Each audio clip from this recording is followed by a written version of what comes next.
அழகை அழகு சீரியலில் இனி வரப்போகும் காட்சிகள் இன்னும் அதிகமான பரபரப்பையும் குடும்பத்திற்குள் மறைந்து கிடக்கும் உண்மைகளையும் வெளிச்சத்துக்கு கொண்டு வரப்போகிறது என்று ரசிகர்கள் பலரும் எதிர்பார்த்து காத்திருக்கிறார்கள்.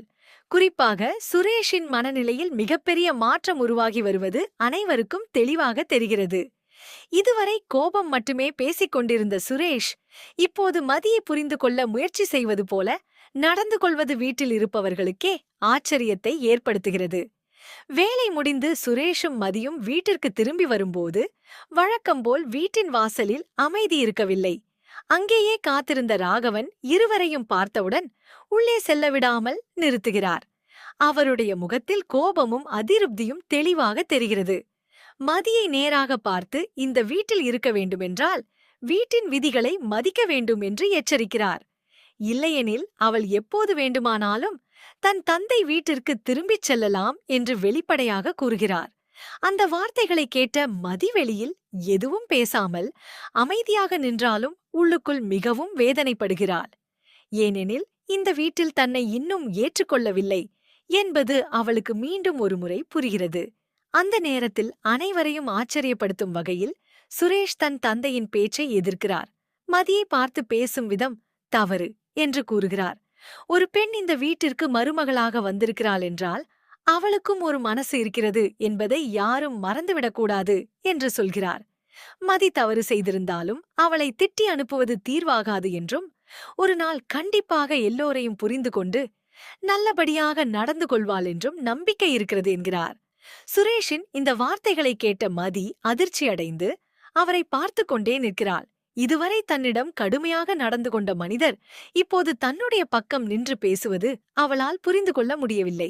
அதே சமயம் ராஜலட்சுமி இந்த மாற்றத்தை ஏற்க முடியாமல் சுரேஷை கடுமையாக கேள்வி கேட்கிறார்.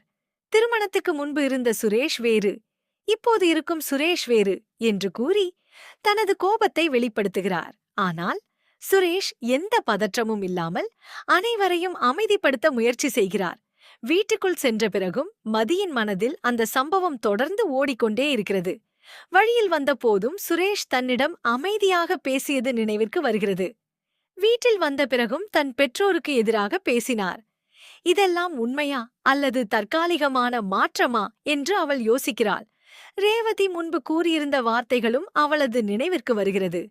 கோபத்தை குறைத்து சுரேஷை புரிந்து கொள்ள முயற்சி செய்தால் அவருடைய உண்மையான மனசு தெரிய வரும் என்று ரேவதி கூறியிருந்தார். அந்த வார்த்தைகள் இப்போது உண்மையாக இருக்கலாம் என்று மதிக்கு தோன்றுகிறது. இரவு முழுவதும் பல யோசனைகளுடன் இருந்தாலும் அதிகம் பேசாமல் அமைதியாக இருக்க முடிவு செய்கிறாள். சுரேஷும் அன்றைய தினம் எந்த சண்டையும் இல்லாமல் அமைதியாக தூங்கச் செல்கிறார். இதுவரை ஒருவரை ஒருவர் புரிந்து கொள்ளாமல் இருந்த இந்த இருவருக்கும் இடையே மெதுவாக ஒரு புதிய உறவு உருவாகத் தொடங்குகிறது. மறுநாள் காலை வழக்கம்போல் மதி வேலைக்குச் செல்ல தயாராகிறாள். ஆனால் அவள் வெளியே வரும்போதே ராஜலட்சுமி புதிய பிரச்சனையை ஆரம்பிக்கிறார். இனிமேல் வேலைக்கு செல்ல தேவையில்லை என்று கட்டளையிடுகிறார். இந்த வீட்டில் மலர் ஒருத்தி மட்டும் எல்லா வேலைகளையும் செய்து கஷ்டப்படுகிறாள் என்றும் மதியும் வீட்டிலிருந்து வேலை செய்ய வேண்டும் என்றும் கூறுகிறார். மதியுடனே அதற்கு எதிர்ப்பு தெரிவிக்கிறாள். வேலைக்கு செல்லும் முன்பே வீட்டில் தேவையான வேலைகளை செய்துவிட்டுதான் கிளம்புவதாக கூறுகிறாள். ஆனால் முழுமையாக வேலை விட்டு வீட்டில் இருக்க முடியாது என்று தெளிவாக சொல்கிறாள். இந்த பதிலை கேட்ட ராகவன் மீண்டும் கோபப்படுகிறார். வீட்டின் பெரியவர்கள் சொல்வதை கேட்க வேண்டும் என்று வற்புறுத்துகிறார். ஆனால் மதி இம்முறை பின்வாங்கவில்லை. மரியாதையாகவே பேசினாலும் தன் முடிவில் உறுதியாக நிற்கிறாள். அந்த நேரத்தில் சுரேஷ் வெளியே வந்து சூழ்நிலையை புரிந்து கொள்கிறார். மதி வேலைக்கு செல்வதில் எந்த தவறும் இல்லை என்று கூறுகிறார். அவள் தனது வாழ்க்கையை தானே கட்டியெழுப்ப முயற்சி செய்கிறாள் என்பதால் அதை யாரும் தடுக்கக்கூடாது என்கிறார். மேலும் தான் செல்லும் வழியிலேயே மதியை இறக்கிவிட்டு செல்வதாக கூறுகிறார். இந்த ஒரு வார்த்தை வீட்டிலிருந்த அனைவரையும் அதிர்ச்சிக்குள்ளாக்குகிறது. ஏனெனில் இதுவரை மதியுடன் தூரம் வைத்திருந்த சுரேஷ் இப்போது அவளை கவனித்துக் கொள்ளும் விதத்தில் பேசுகிறார். ராஜலட்சுமி கடும் கோபத்தில் சுரேஷிடம் வாக்குவாதம் செய்ய முயற்சி செய்கிறார். ஆனால் சுரேஷ் இம்முறை தனது முடிவில் உறுதியாக நிற்கிறார். மதியின் கையை பிடித்து வெளியே அழைத்துச் செல்கிறார். அதை பார்த்து ராகவனும் ராஜலட்சுமியும் உள்ளுக்குள் எரிகிறார்கள். அவர்கள் நினைத்த திட்டங்கள் ஒன்றன்பின் ஒன்றாக தோல்வியடைவது போல தெரிகிறது. இருவரும் சென்ற பிறகு வீட்டில் மீண்டும் மதியை பற்றிய பேச்சு ஆரம்பமாகிறது. மலர் மற்றும் பாக்யராஜை எடுத்துக்காட்டாக கூறி அவர்கள் எவ்வளவு கீழ்ப்படிதலாக இருக்கிறார்கள் என்று ராஜலட்சுமி பேசுகிறார். அவர்கள் காதலித்து திருமணம் செய்து கொண்டாலும் பெரியவர்கள் சொல்வதை மதிக்கிறார்கள் என்று கூறுகிறார்.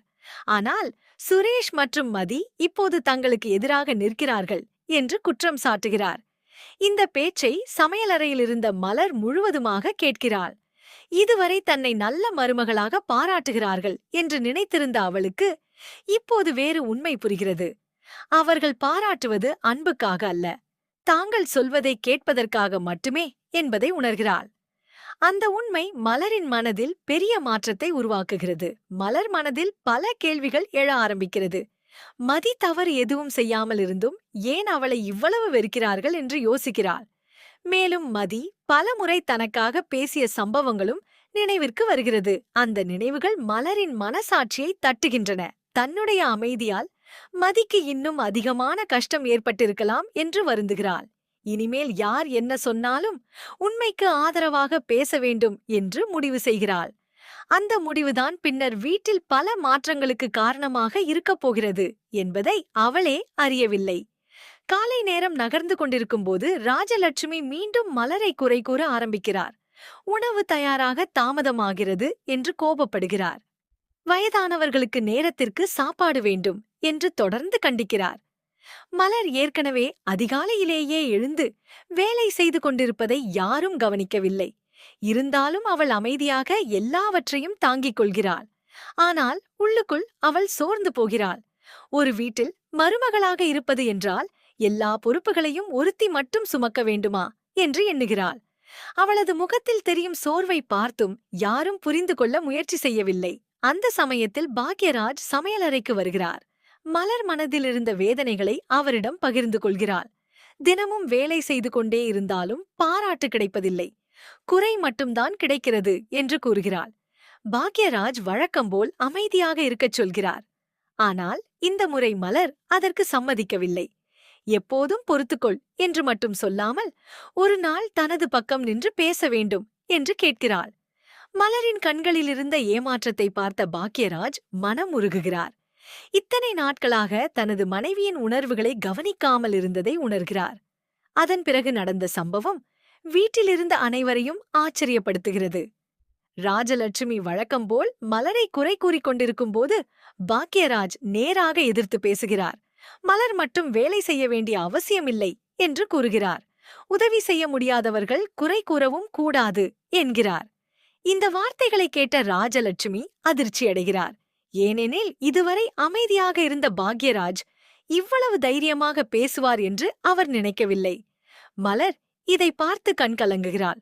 தன்னுடைய உணர்வுகளை இறுதியாக யாரோ ஒருவர் புரிந்து கொண்டார்கள் என்ற நிம்மதி அவளுக்கு கிடைக்குது. இந்த சம்பவத்துக்குப் பிறகு வீட்டிலிருந்த உறவுகள் மெதுவாக மாறத் தொடங்குகின்றன. மலரும் தன்னுடைய கருத்துக்களை வெளிப்படையாக சொல்ல ஆரம்பிக்கிறாள். யார் தவறு செய்தாலும் அதை தவறு என்று கூற வேண்டும் என்ற எண்ணம் உருவாகிறது.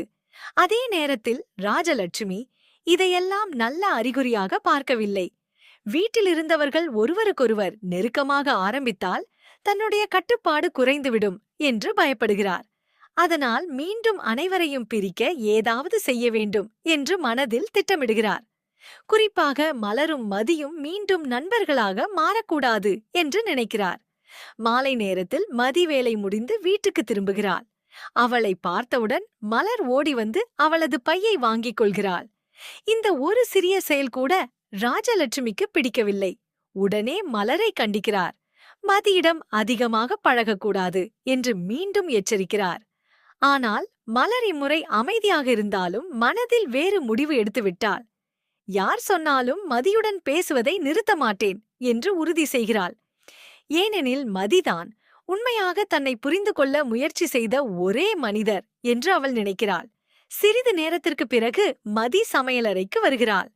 அங்கே மலருடன் தனியாக பேசும் வாய்ப்பு கிடைக்கிறது.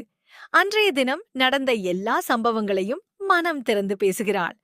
முன்பு சொன்ன வார்த்தைகள் மலரை காயப்படுத்தியிருந்தால் மன்னிக்க வேண்டும் என்று கூறுகிறாள். ஆனால் அந்த வார்த்தைகளின் பின்னால் இருந்த நோக்கம் நல்லதுதான் என்று விளக்குகிறாள். இந்த வீட்டில் மலரை வேலைக்காரி போல நடத்துகிறார்கள் என்பதை